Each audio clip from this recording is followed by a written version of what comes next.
Did you see the article about Warner Brothers CEO David Zaslav saying how the company has some major franchises which are underutilized? And he lists Lord of the Rings, Harry Potter, Yeah. and DC, which, By comparison, by comparison to Disney and Marvel, they are underutilized. Aren't they? Are they not? true, if we're comparing it to like Star Wars, yes, they are very underutilized. But I think I speak for a lot of people when I say DC isn't underused, it's misused.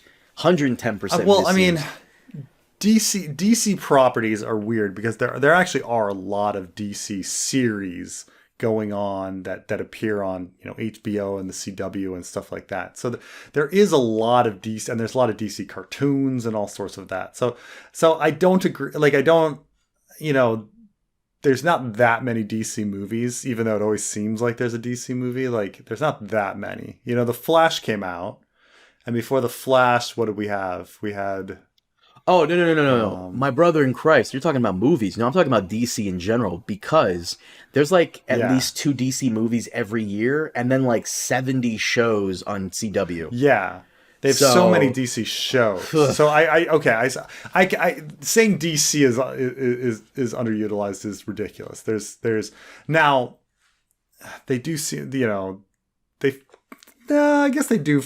Like I was about to say, they focus on the same characters. No, they actually focus on a lot of different characters. DC is used. But one could argue Harry Potter and uh what was the other one? I'm sorry. Harry Potter and Lord of the Rings. Lord of the Rings are underutilized.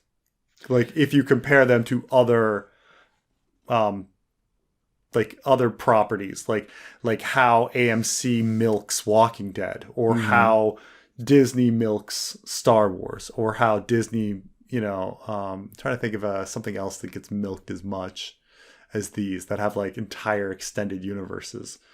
Like, Harry Potter and Lord of the Rings could be those things. There could be that you could conceivably have five, Harry Potter shows going on at once, or five. I know that sounds horrible to you, but like that's what they're doing with Star Wars, right? Like they have all of these Mm. shows. So with DC, there's a bunch of cartoons, there's a bunch of live action shows, and movies every couple now. My problem with DC is that for a while it was all interconnected and now it's not, and that kind of bugs me. Maybe it's Yeah. because I've been spoiled with Marvel because every Marvel movie and show connects to each other.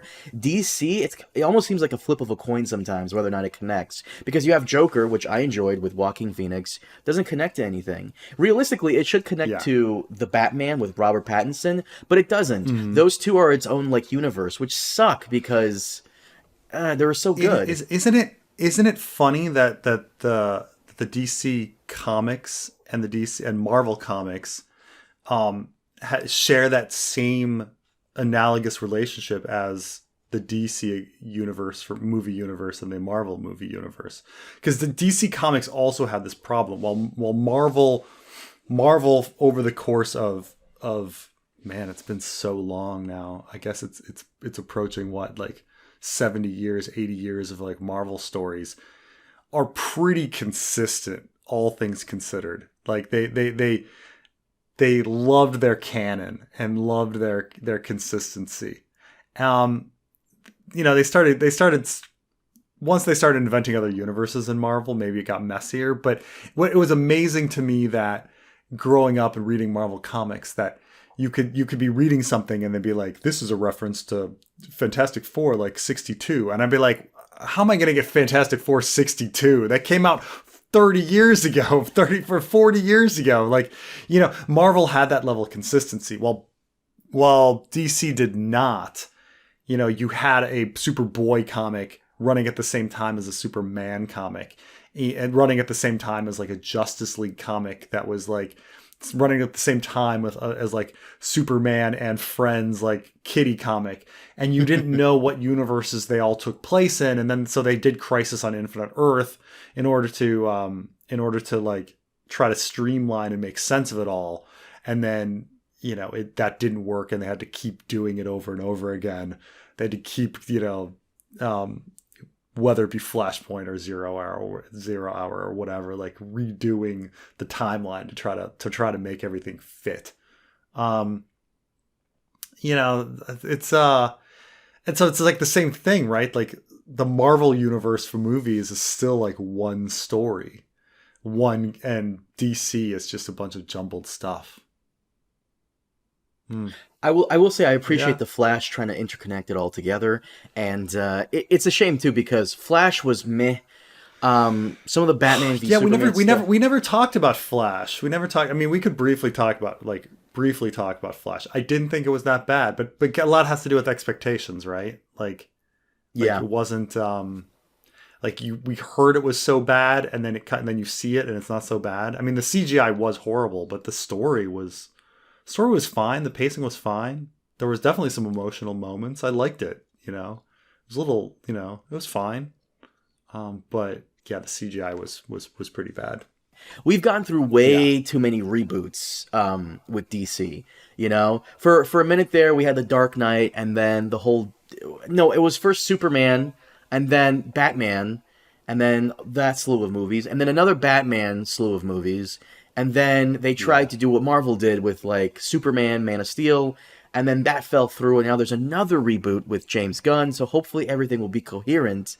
It's just But they I still don't have to do their Aquaman movie, right? that has their Aquaman movie. that's coming out this year, which okay. As much as I like Jason Momoa as Aquaman and you know Ezra Miller as the Flash was pretty cool. I don't know, like what are we doing here with DC? Maybe Marvel has spoiled me where I want everything to connect. I want everything I watch to make sense. They're not going to stop trying to get Margot Robbie to be Harley Quinn as well. Oh right, I forgot there's so about her Birds of Prey movie, which fucking sucked. Wow. Okay. Well. Yeah, but it did well. So who knows? Who knows? The problem is that if it were bad, if it were all bad, you could like let it die. But the problem is that like it's bad, and then there's something that's okay, and then there's something that's great, and then there's something that's bad again. So it's really like when you think like the Batman was a really good movie. Mm-hmm. You know, Joker was pretty good. It was a pretty good movie. Like the Suicide Squad was a really good movie. Mm-hmm. Aquaman was okay. Wonder Woman was okay. You know, like if they were, as we say, like Flash was okay. You know, like it's if they just had a bunch of failures, then they could just wipe it clean and start anew. Well, we'll see how it goes. In terms of Harry Potter, a lot of people's hesitation with Harry Potter would be J.K. Rowling, and I can already tell they do not give a fuck about her reputation. If J.K. Rowling just chilled out and wasn't an asshole with the whole trans thing, fine. But she is not going to shut up. She's going to be at the front and center of this, and she's going to be very hands-on, which is more than we can say for a lot of the people, a lot of the stuff being adapted now, with the exception of George R. R. Martin. But J.K., I do agree that Harry Potter has been kind of underutilized. Do we need another set of? And I'll say, like, I mean, no, we don't need it story wise, but economically, like, you look at the Disney model. The Disney model, remember, like, Disney actually makes most of their money, not most, the plurality of their money, from their parks. Like, their parks are very profitable. And one of the things that feeds into the parks is when people are like, oh, I need to go to, like, whatever, the Star Wars land. I need to go and meet the Avengers at Disney World or whatever. And these Harry Potter worlds that are at, what are they at, Universal Studios or something? I forget what they're at. But, like, they're really profitable. And people, like, I know people that fly. Like, I had a friend here where he, like, flew his family to Japan so they could go to the Harry Potter world. And I was like, and he was like a little ashamed. I was like, dude, I have a YouTube channel about like fantasy, like fantasy shows. What are you fucking talking about? You don't need to be like apologizing to me. Like, tell me exactly how fucking cool Harry Potter world was. And he's like, oh, it's fucking awesome. Like, and I was like, I brought up J.K. Rowling, and he's like, we said it was for like the kids, but no, it's actually like me. And he wanted to go. I mean, he's a 45-year-old man, and like, And I asked him about J.K. Rowling. He's like, yeah, no, she sucks, but I'm pot committed at this point. I'm not like, I'm not Yeah.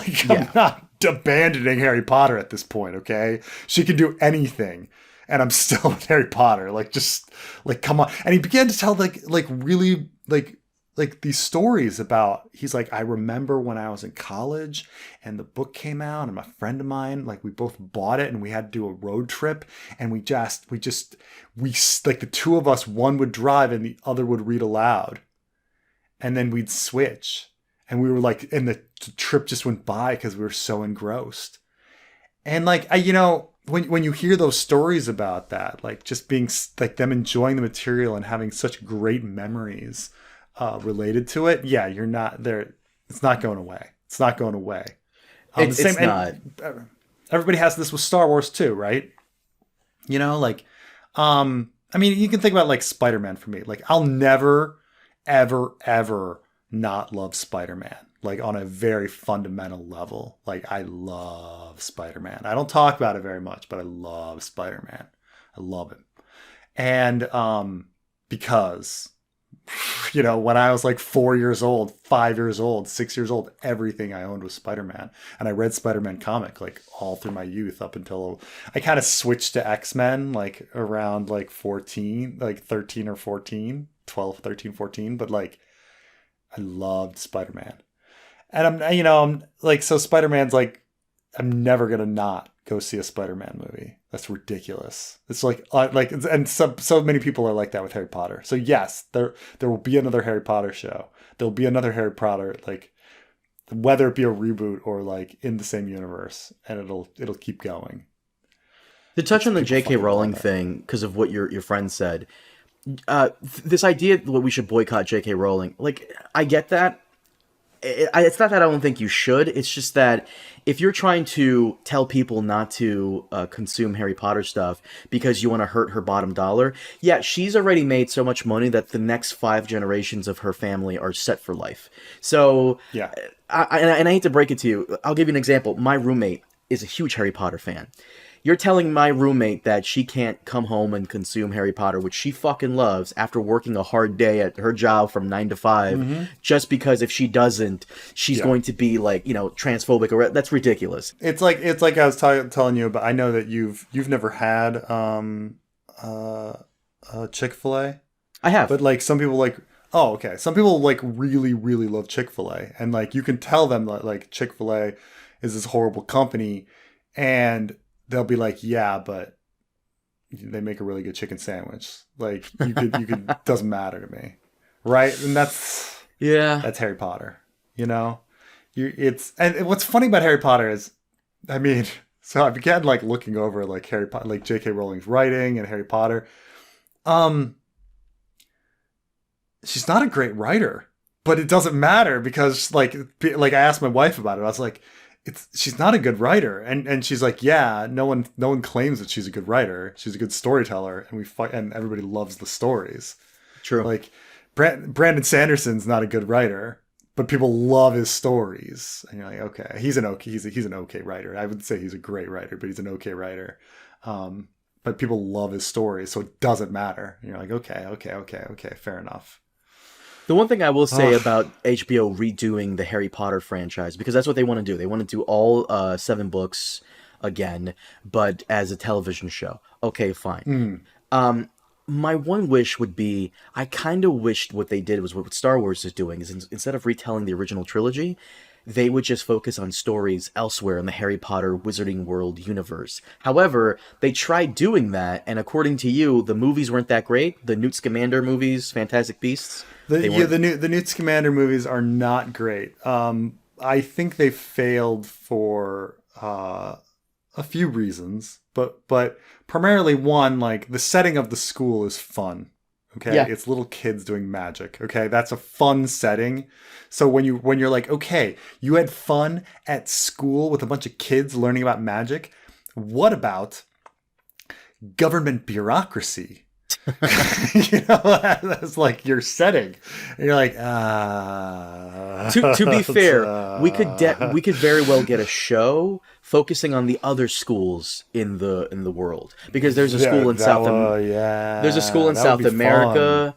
There's one in North America. There's one in Japan. There's one in Europe. So quite a few in Europe. Those So that would be fun. Those are good. That's a good idea. Those are good ideas.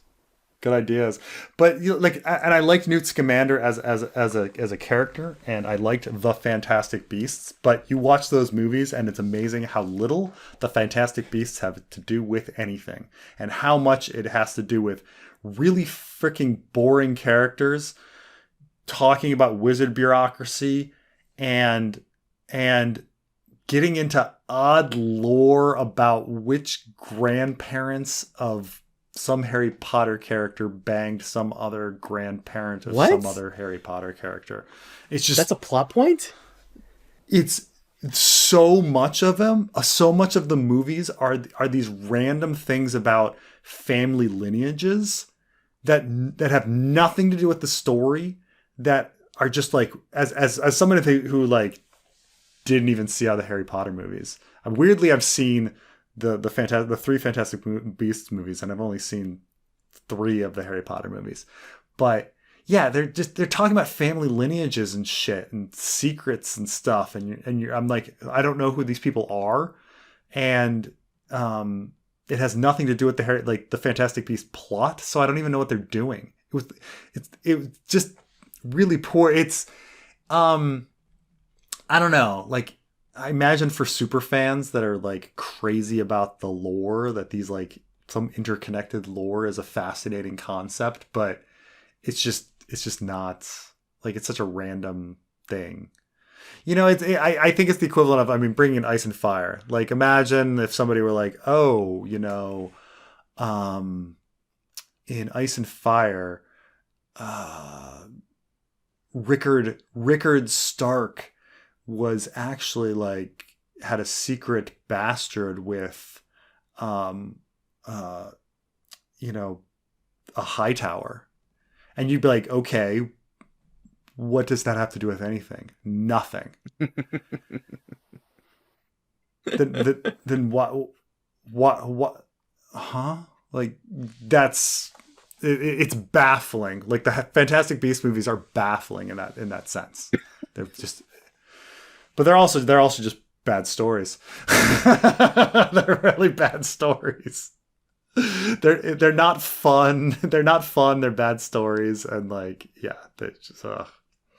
As for Lord of the Rings, I'm kind of annoyed thinking back on it now that Amazon kind of tricked us in a sense, where they never outright claimed or made the difference until we saw it. They never outright claimed that Rings of Power takes place in the Jackson universe, because I feel like most of us who went to go see Rings of Power, we were all wanting to go back to Jackson's world, but it's a different cinematic universe, as much as I hate to say that. Even though they have shown us Sauron's look, I don't know if that look that we saw for Sauron in Rings of Power is like a universal look for Sauron, because that's exactly how Sauron looks in the Jackson movies. So there was always like this ambiguous like whole thing about whether or not this was an actual prequel to the Lord of the Rings, Peter Jackson movies, or the Tolkien stuff. So with Lord of the Rings being underutilized, it kind of is.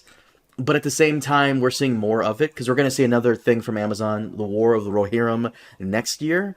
And I don't know if HBO is Warner Brothers, whatever, if they're going to do anything with Lord of the Rings, I don't want a reboot of the Jackson movies. I want other stories in the Jackson universe. So